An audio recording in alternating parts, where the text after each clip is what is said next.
I think there is a shared responsibility from every single part of this value chain to take what can I do on top of asking the other to deliver. Welcome to the Convene Podcast. I'm your host, Magdalina Atanassova, Digital Media Editor of Convene. It's a pleasure to bring you another episode from Season 3 as we offer an exclusive behind-the-scenes glimpse into Convening Leaders 2024 held in sunny San Diego this January. This episode is brought to you by Visit Kingston. Sustainability isn't a buzzword for Carolina Goradesky. Join us as she talks about her proactive approach to driving change with her role, why there is a shared responsibility between all stakeholders in the industry when it comes to producing sustainable events, and why we need to be mindful about sustainability fatigue. Enjoy the episode.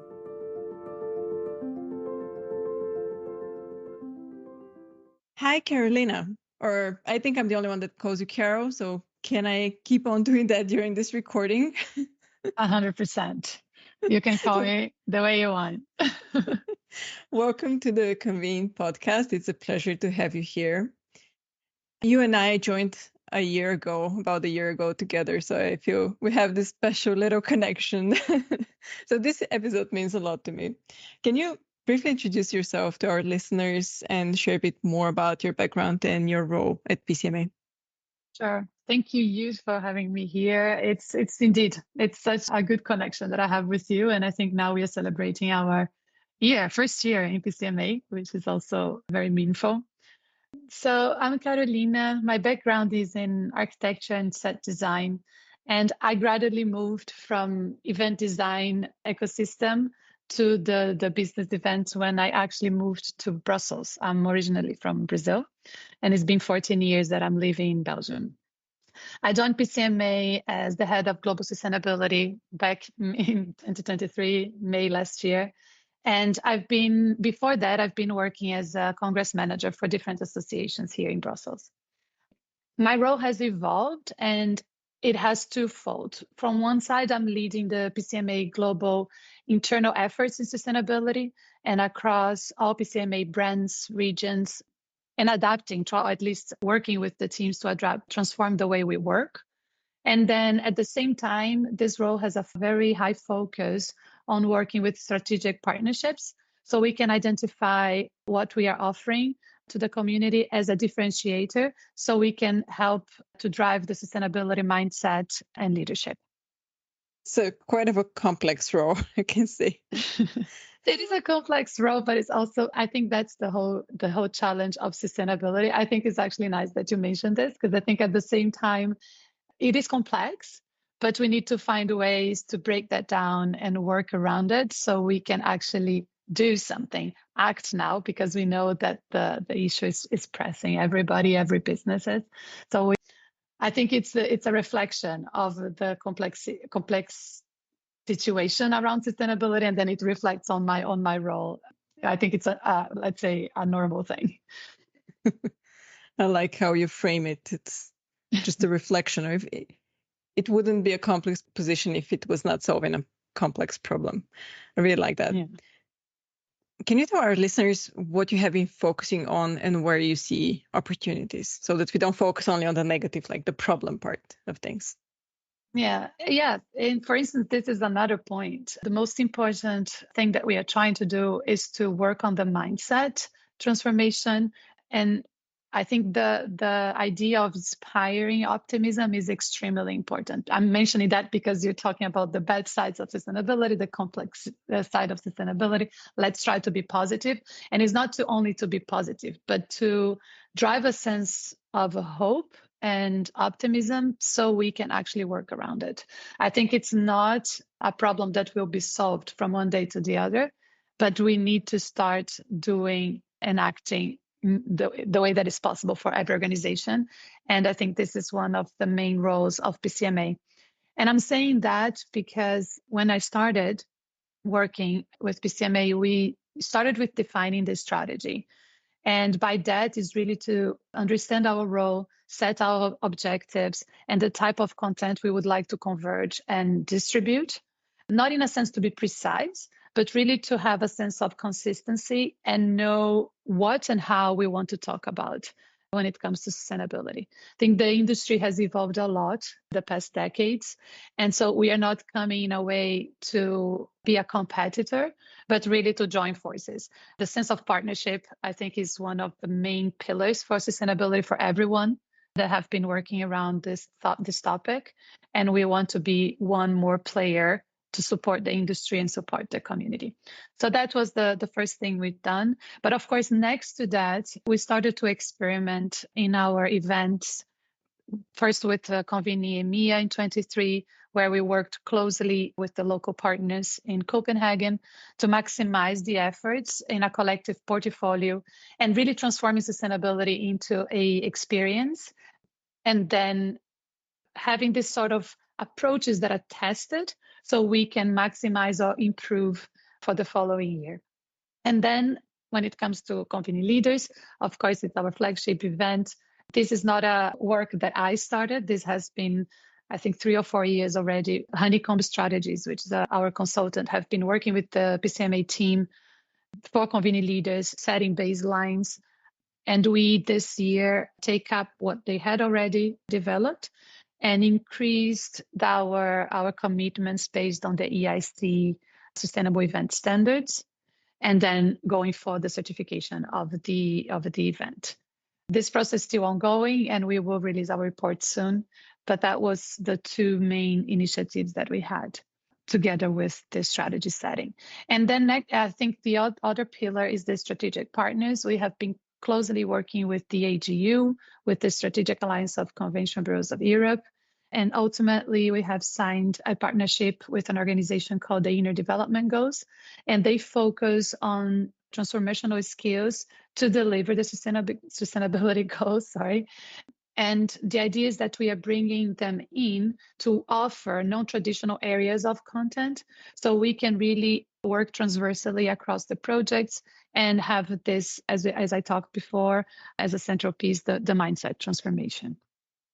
Yeah, truly, without transforming the mindset of people, it's really hard to make the change stick, because you're ultimately trying to change how people work, right? Which is quite hard. And we'll go back to that, but I just want to stop you and speak a bit more about the partners that you mentioned, Honeycomb and AGU. And maybe can you tell us a bit more about each of these partnerships in the context of a large event such as Convening Leaders? How is that working? What's the dynamic? Yeah, it's a very good question, because I think, again, going back to the collaboration partnerships to deliver sustainability, it's so crucial. I mean, of course, PCMA has a team of experts in events, and I'm here to set the sustainability commitments, but it's so necessary to have other people, other organizations together with us to be able to understand the situation as it is today and where we are gonna, like, how do we measure progress to then have a differentiator in the future. Honeycomb Strategies, as I mentioned, they have been working with PCMA before, and they were crucial for us really to deliver on the EIC application for the certification, especially because if we can speak transparently, I think it's quite interesting to see that we were not working in a very, let's say, an ideal timeline. And it's very hard if you have for the team to deliver the event, and on top of everything, sustainability comes in. I think that is where the partners, the Honeycomb Strategy at that point, was very important to actually support us on talking to everyone around us, because, of course, to measure the environmental impact, you have to deal with the third parties like the venues and the suppliers and the internal teams. And at the same time, collect the right information, assess the data sets that we collected, and transform that into a report and into an application. So I don't think we would have been able to do that without them this year. So it was quite interesting thing to see. And then, of course, with the report that now is being finalized, we can easily indicate areas of progress that won't harm the work we've been doing or the experience of the participant, but starting integrating sustainability questions and decision making at the beginning of the process, as we've been advocating for sustainability by design ourselves, so we can actually do it and test it ourselves and then see the effect of that at the end of the process. So that's the idea, is that the report that we produce will create this sort of framework together with the EIC standards. So we are merging the two and identifying, doing this sort of gap analysis where we can easily achieve progress and potentially, of course, getting a higher score for the certification. And then I think AGU is also a very interesting element there, because we worked with them in the program of Convening Leaders to create 2 workshops that were extremely focused in terms of content. So their expertise in climate literacy, impact, and that assessment is crucial for us, right? But we wanted to create a session that two actually, that would talk about things that are sometimes difficult, which is that assessment, and even understanding what to do after you have the data sets in your hands. And the other one was on offsets, that I think it is an interesting topic because exactly it's controversial. So you don't know, some people adopt as strategies and then they can go and measure and say the event is a net zero event or not. And some organizations are not adopting it because they feel that it's not yet clear what's going on with the offsetting. So it's better to say, okay, with the transportation, that was the emission that we had. So I think these sessions were extremely interesting. And again, we need to find the people that can deliver this type of content that is not necessarily what we can see already in the market or within the other organizations, and try to find what else we can talk about, or at least start the discussion and then evolve from that point, exploring more areas of sustainability and more topics that we need to debate in order to find a way out.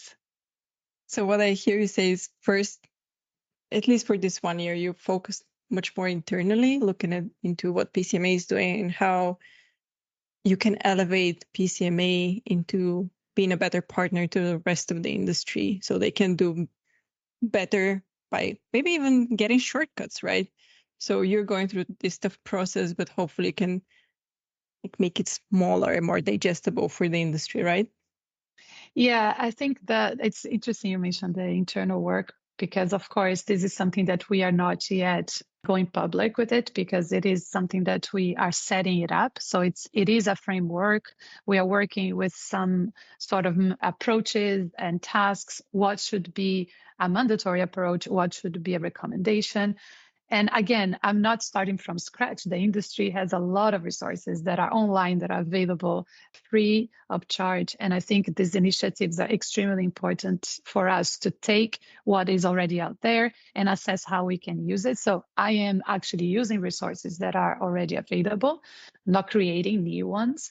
But the interesting part in that process of the internal work is for us to understand, as we are delivering events and we are representing this industry, is to see, so what can we do to tell them it worked or it didn't work, or I don't know, how that we can then think of new process together, right? How can they, the community, participate in our own rethinking process? And I like this word of the rethinking, because transformation is important, but unfortunately, or fortunately, depending on who you are, because some people might or might not like this process, I get a lot of pleasure out of it, is that they can step back and be really critical on what's possible to be changed, and then assessing how you're going to get your revenue targets straight, what is growth, how you want to grow, and what is important to change. And ultimately, having the teams on board, because no one is going to deliver anything if the internal teams are not on board. So I think this is something I've been also very vocal about, is that collaboration is important. Finding the strategic partners, finding the external partners, very important, but engaging with your team and have leadership backing you up, it will be very important to deliver sustainability. For me, it was very important, and I say me in terms of course, PCMA, because I had people helping and guiding and supporting me along the way for this past year, is to really look and break down sustainability into a change management process. Our main target is, of course, to transform the services and products we are offering to the industry together with this very focused content. And I like that you're very open about the fact that you work with others, you get guidance from others. And I think that's just important to highlight, because sometimes people look at you and you're like, your answer to our sustainability needs. you should know it all, but in fact, it's not like that, right? It's completely, you might have the mindset and the knowledge, but you are also very aware where you lack the knowledge. And I just want to also bring you back to something you said earlier about the transversal approach. Can you share a bit more how you approach the program at Convening Leaders with this mindset? And what is this for those that have never heard about this approach? Yeah, this is, I would call even our innovation. No, it's an approach, it's a format. It's just what we decided to do as we are advocating for sustainability by design. That means that sustainability is part of everything we do and from the beginning. And it's not something that comes on top at the end. So if you budget for sustainability. If you plan for with, actually not for, is with sustainability in mind. So I think what we experimented, because the program team did a great work, is to have sustainability in different ways. So we had, instead of having a track on sustainability, we split in three. So we had the sustainability led sessions. That is really sustainability is the main topic, it's clear, it's in the title. That's what we are going to talk about.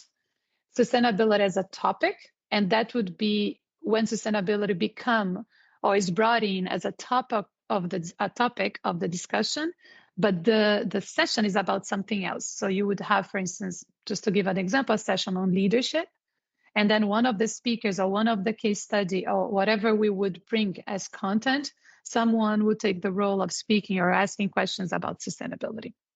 And that was not clearly mentioned on the description of the learning objectives, but it was just for us to see how that would have been perceived, considering that that's what we want sustainability to become. So the last one was the sustainability tour. And that's also something that we didn't create this year. It was already there and happening in different events, but it's, again, sustainability as an experience. So then the participant could go around and see with the venue in a sort of site inspection of the sustainability initiatives that they have in place. And the idea now for us is to continue with this approach, maximize in a way that we adopt this called transversality of sustainability across different projects and not only event program. But when it comes to the program, is to continue with these three layers at least. And of course, depending on the location, depending on the program objectives, we could create other layers.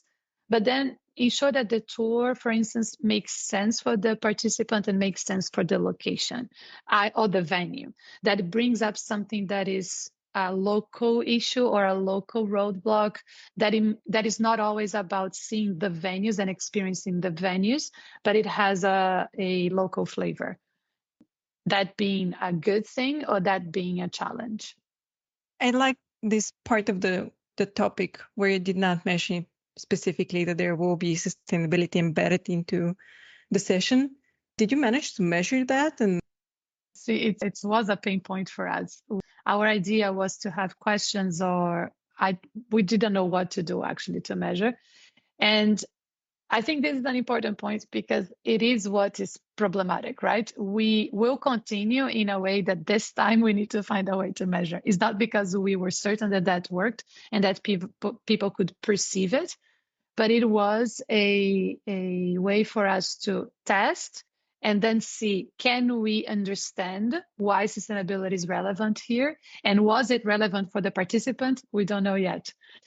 Actually, I think it has to do with timeline. I think it has to do with priorities. And at that point in time, we couldn't come up with effective way to do it.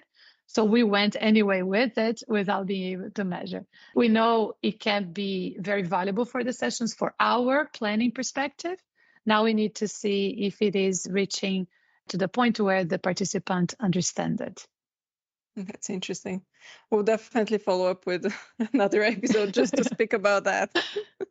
So mention a bit more about this behind the scenes tour at the Convening Leaders that you did.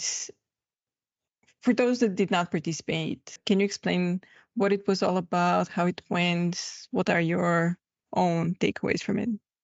Yeah, so that's a session we created with Honeycomb Strategies.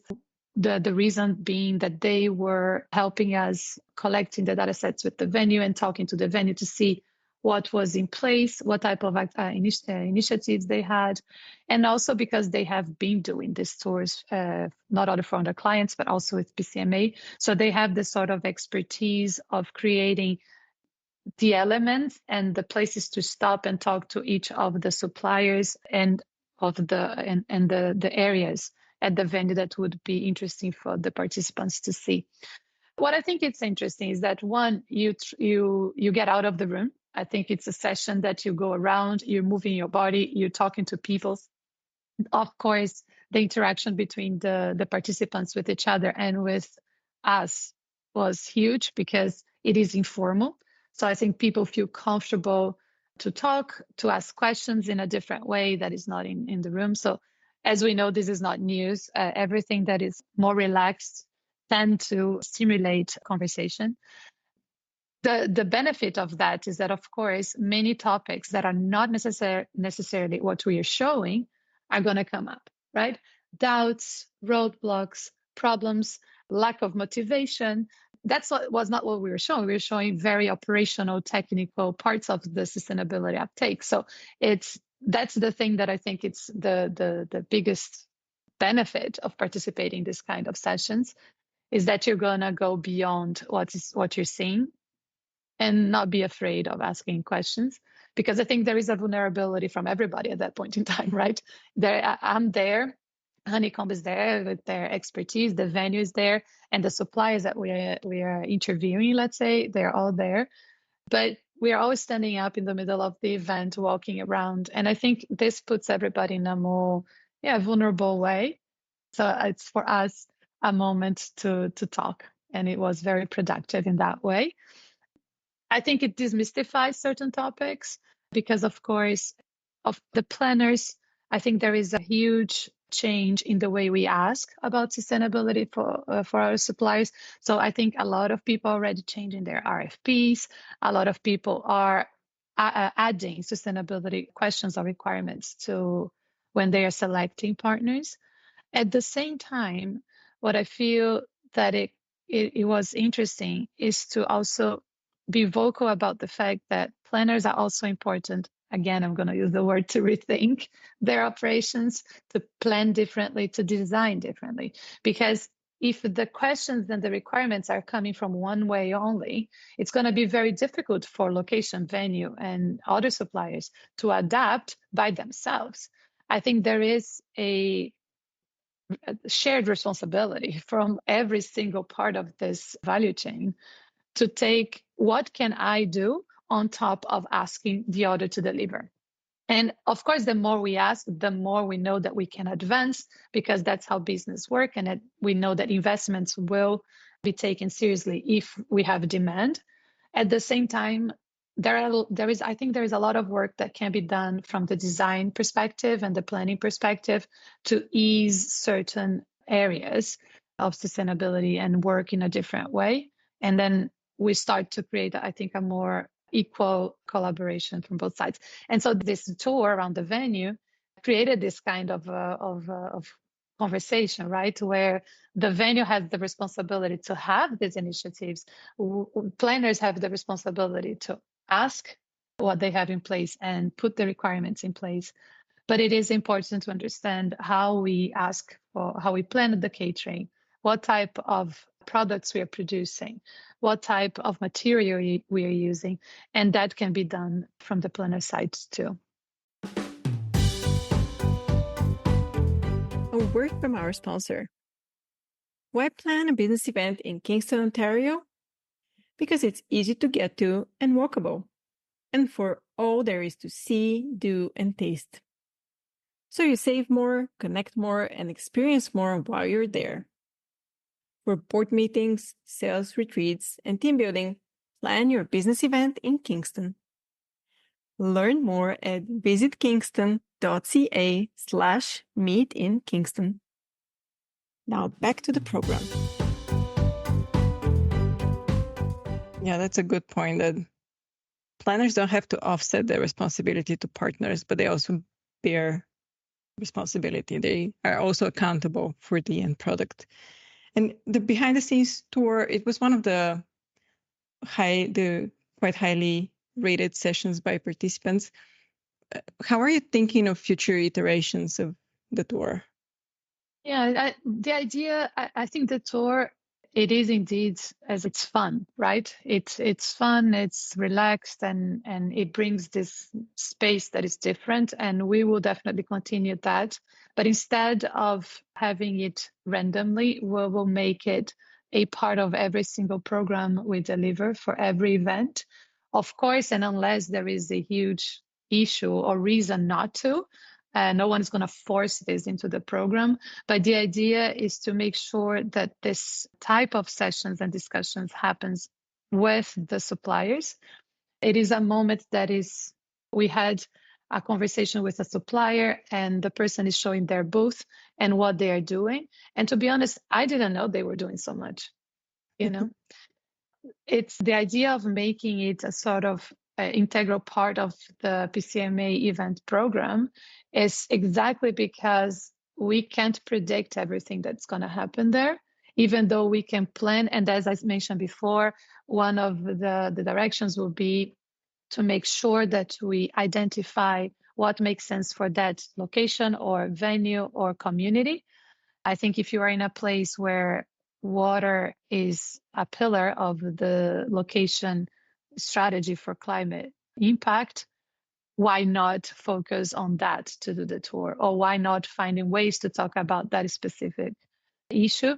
Because I think potentially we can find better speakers to talk about and understand that different locations, different venues will have different challenges or initiatives, right? I think that's very important for us to promote. Also understand that sustainability isn't only about environmental impact. This is our focus, but it doesn't need to be about that. I think locations might not have the infrastructure to deliver on certain areas of sustainability, but they might be dedicating other programs for sustainability in other areas of sustainability.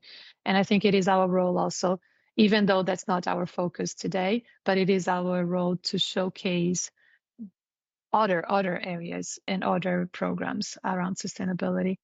So we make sure that we are looking at this globally and not only in locations that have the infrastructure already in place.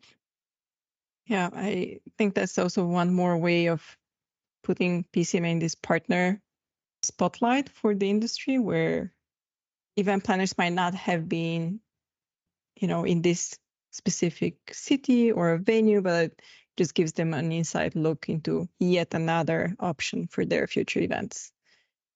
Let's speak a bit about the internal picture of things. So how are you engaging the staff at PCMA? Or we all kind of mentioned it at the beginning, but it's difficult to enroll the people when you ultimately ask them to change the way they've done things or they are currently doing things.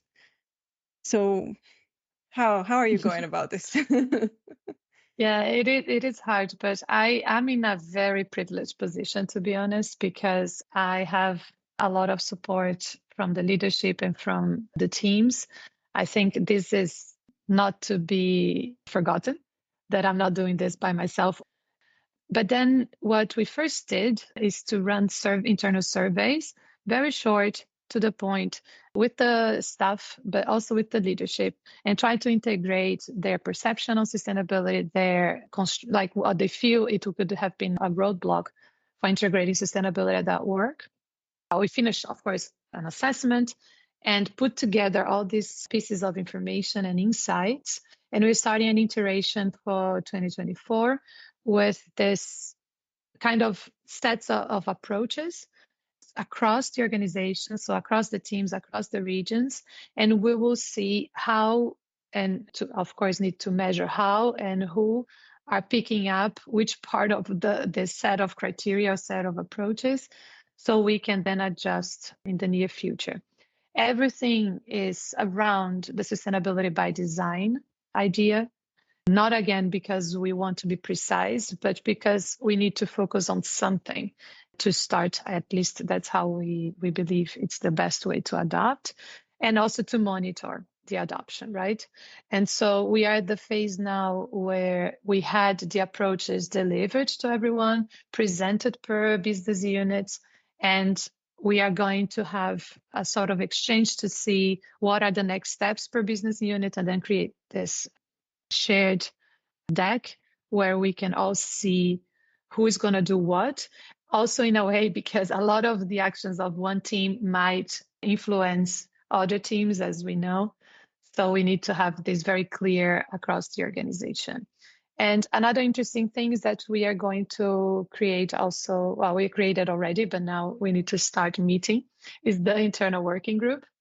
That's going to be a informal group of staff members. They were appointed by every business unit. So hoping to have at least one person per business unit meeting with me. And the idea is not for me to present anything, but really for us to gather together and talk about roadblocks or finding solutions together and inspire each other. I think that's another very important part of it, because of course I might not have a solution, or you, Maggie, might not have a solution, but someone else might have a solution for us. I think that's if someone created a solution or a product or a service, or integrated sustainability in one way or the other based on this set of criteria, it might be that other business unit can just use this as a best practice.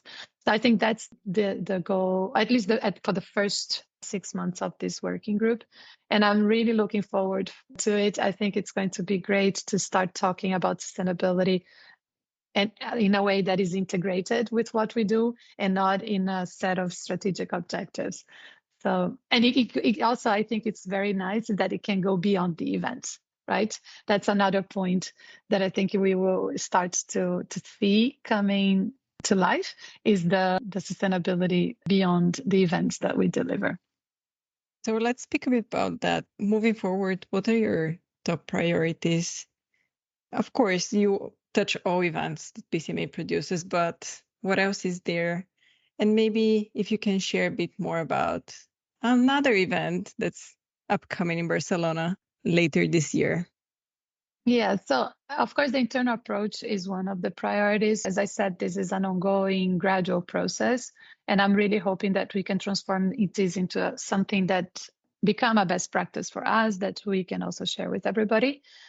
The other priority will always be, I think, it's the events. They are the catalyst for us to be and discuss and convene the community, so we can then together reimagine the business events as a source of inspiration for everybody, that we can enhance sustainability year by year in a way that people can experience it and take it, so we can grow the business case for investments in sustainability, because that's also another important point, is how do we budget and how do we understand that without clear investments, we are not going to be able to start certain initiatives or to do certain assessments. So we will need a sort of community investment sustainability for us to advance as an industry. And then, in terms of content, we are going to continue to work across the content platforms, trying to really focus on controversies, myths, and things that we think we can start discussing or continue the discussion to really propel and create these solutions for the business events to be future proof. And then for the Convene for Climate, it will take place in Barcelona on the 2nd and 3rd of October. This is going to be our first event brought by PCMA with the Strategic Alliance of National Convention Bureaus of Europe and other collaborators. This is going to be the first platform to bring together business events, industry, and other sectors to explore future scenarios. And our idea is to grow knowledge and potentially creative solutions around the intersection between climate tech and the world of business events as we know it. The format will be workshop-based. We are designing to be laser-focused content in our idea to really not work around sustainability as a big topic, but to have the climate tech as a focus so we can understand and see how to take better decisions and measure our ability to act now. We are going to be having a small audience and curated. And the idea to have this model is to, this year, at least in the first year, maximize the impact and success so we can see how to move forward with this event. You mentioned investments, and I think that all the eyes and ears would perk up in the industry when we start speaking about sustainability and money.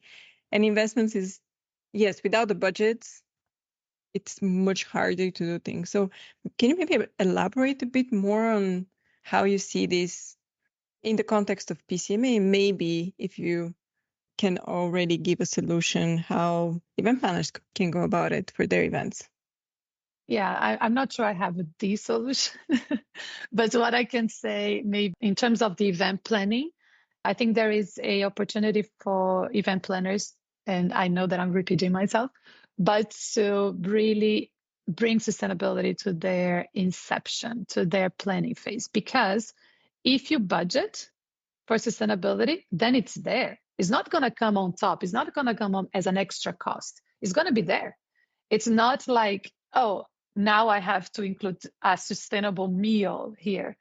The question about if you should or should not have a sustainable meal is already there when you're planning your catering. And that's going to, I think, to transform the way we budget. I think there were many changes in the business events industry throughout the history of this industry. And these 10 changes are being incorporated in the way we plan and the way we design and budget, right?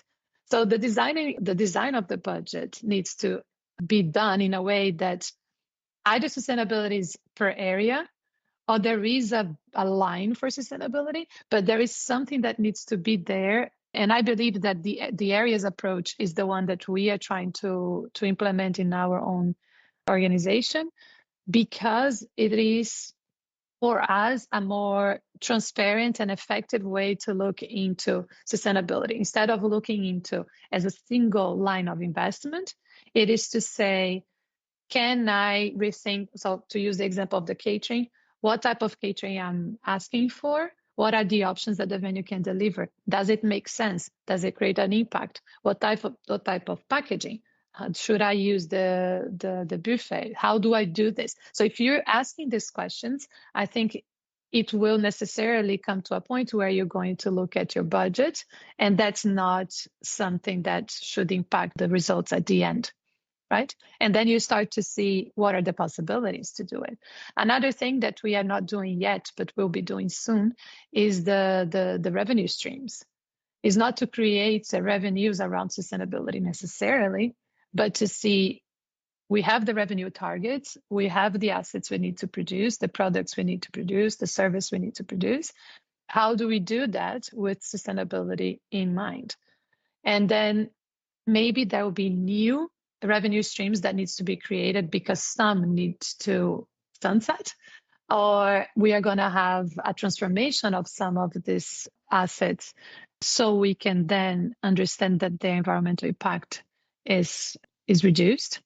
So when I say investments, not necessarily that you need to get someone to inject an amount of money in the organization, but to review in terms of revenue and in terms of P&L, how sustainability is integrated in the same way you are integrating in the event areas. I think that's what we are doing. I don't know if that's the best way to do it, but it's what we are currently looking at. And then, of course, the investments, when it comes to inject investments around sustainability, I think my role is one example. PCMA obviously had to define on their year budget that they would hire someone to have this role. This is a huge investment for any organization. For us, I think it has been the investment that we had this year. And then now is to see what else we can have to deliver the projects that we are planning that will come on top of the portfolio that PCMA already have. And that will be always looking into partnerships, looking into people that can help us deliver or can help us with the content. As I said, the partnerships that we have for sustainability have different objectives. And I think investment is going to be also one of the streams we'll be looking at. I hope that's helpful to everybody listening. I think you gave them quite a few options to go about it. And only for our podcast listeners, a little spoiler alert that one of our newsletters will have a sustainability takeover once a month. Would you share how we got there? Yeah, that's very important, I think, area for us. I think content is a very important area always because knowledge, education, it's always a way for us to offer the community and to ourselves a piece of how to say, something to think about. And I think the takeover is interesting because we ended up in the beginning thinking, how can we frame the content around sustainability? Again, as we talked in the beginning, it's very complex. There is a rise of sustainability fatigue. We cannot ignore that. I think that's also a good point. I'm going to go off topic a little bit, but I think this is something that is quite important today, is to acknowledge the sustainability fatigue and how are we going to talk about what type of creative solutions we need to find and develop to report on sustainability and to have conversations about the topic. Running away from the word is not going to be the only way to do it, right? So I think brands having these problems for a long time. Some brands are not using anymore green or not using anymore sustainability as a word. But I think that's a quick solutions, or quick workarounds, let's say. But I think we can do better, and maybe that's something to focus on. But going back to your question about the the takeover, this was one of our concerns, right? Another newsletter. Who is interested in reading about sustainability? So what we decided to do is to have every edition of the takeover very focused on a topic or on a myth or on a roadblock, something that it talks about sustainability, but is also not yet approached in a way that is linear for the industry. So that we can have a little bit of controversy, but not to be just to bring it up a problem or a controversy, but really to advance or maybe enhance the dialogue around certain things. Always remembering why we are working around sustainability. That's also very important. And I think these topics can benefit direct or indirectly the community and the operations, because sometimes they might be very operational. For instance, food waste or reduction in general of food waste. But it could also be more around climate literacy or about how to act around sustainability. That is not going to be only through technology or operations, that there is other developments that we need to do. Like I mentioned before, the importance of the mindset transformation and accepting that sustainability is part of what we do. So our idea is to create this. We thought that creating focus would help everybody, would help us to find the right content that is up to date, but it is also that makes sense together in one newsletter. And it could also help the community to understand why we are talking about this and why these topics are important, as they are going to be part of one main issue, let's say. And again, going back to the beginning with PCMA just being a partner and one more helpful hand to event planners in this quest to more sustainable events, because it's truly a challenging issue. Like you said, it's a challenging topic. That's why the role is also challenging. Was there anything we didn't address and we should mention before we finish? I would say, no, I just mentioned, which is the sustainability fatigue. I think this is something that people are perceiving. I think this is something that everybody knows, but I don't think that we have already find a way to develop strategies and approaches to tackle it. I think it's new. It's not something from the business events industry. We see, as I say, other brands, huge brands in the world that are trying everything they can to find nice and creative ways to communicate on sustainability. But I think this would be one of the priorities or something that we need to focus as a community, at least the people that believe that there is no other way to grow and to develop the industry, if not under the sustainability lenses and perspectives. So it's an invitation from my side, and I think we would all benefit from thinking about it and maybe talking about it, trying to see how we can do that. It's not a report on a PDF or a session where people sigh because they cannot hear anymore about sustainability and data measurements and how complex it is.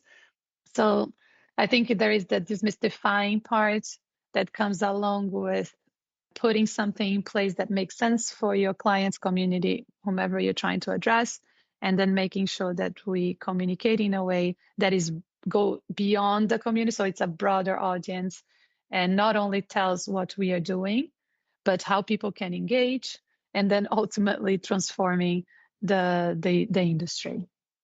I like the positive note you ended on.